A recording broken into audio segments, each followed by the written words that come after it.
بسم الله الرحمن الرحيم.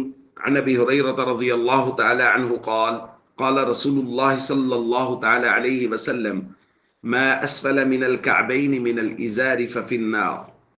رواہ البخاری۔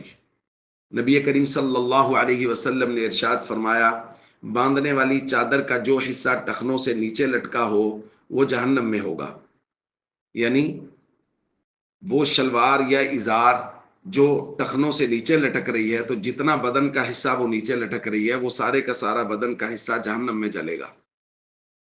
دوستو، نبی کریم صلی اللہ علیہ وسلم نے لباس کے متعلق مکمل تفصیلات بیان فرمائی ہیں، اور انہی تفصیلات میں سے ایک بات یہ ہے کہ مرد کا لباس ایسا ہونا چاہیے کہ اس کے ٹخنے ننگے ہوں، یعنی ان کے اوپر ازار یا شلوار نہیں آنا چاہیے۔ اور نبی کریم صلی اللہ علیہ وسلم صحابہ کرام کی اسی طرح تربیت بھی فرما رہے تھے۔ حضرت عبداللہ ابن عمر رضی اللہ تعالیٰ عنہ بیان فرماتے ہیں، مررت برسول اللہ صلی اللہ علیہ وسلم وفی ازاری استرخاء، میں نبی کریم صلی اللہ علیہ وسلم کے پاس سے گزرا اور میرا ازار وہ لٹک رہا تھا، یعنی میری چادر جو میں نے باندھی ہوئی تھی وہ ٹخنوں سے نیچے تھی۔ حضور نے فرمایا، یا عبداللہ ارفع ازارک، عبداللہ ازار کو اوپر کرو۔ فرفعته، میں نے اوپر کیا۔ ثم قال، حضور نے فرمایا، زد، اور اوپر کرو۔ فزدت، میں نے اور اوپر کیا۔ حضرت عبداللہ کہتے ہیں، اس کے بعد میں ہمیشہ اس بات کا خیال کرتا ہوں کہ میرا ازار ٹخنوں سے نیچے نہ چلا جائے۔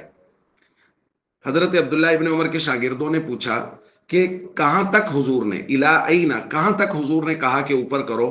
تو انہوں نے فرمایا، الا انصاف الساقین، پنڈلیوں کے درمیان تک حضور نے فرمایا تھا اس کو اوپر اٹھاؤ۔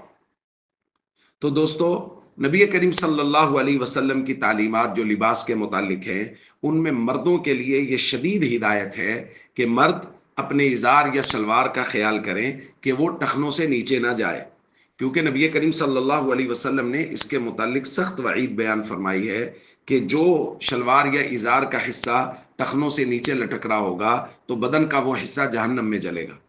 اس لیے ہم سب کو چاہیے، جب بھی ہم ازار یعنی چادر باندھتے ہیں جو لوگ، وہ یا جو شلوار پہنتے ہیں وہ لوگ، یا جو لوگ ٹراؤزر یا پینٹ وغیرہ پہنتے ہیں وہ لوگ، اس بات کا پورے اہتمام سے خیال کریں کہ ہمارے ازار، شلوار، پینٹ، ٹراؤزر، کسی بھی چیز کا کوئی بھی حصہ وہ ٹخنوں سے نیچے نہیں ہونا چاہیے۔ السلام علیکم ورحمۃ اللہ وبرکاتہ۔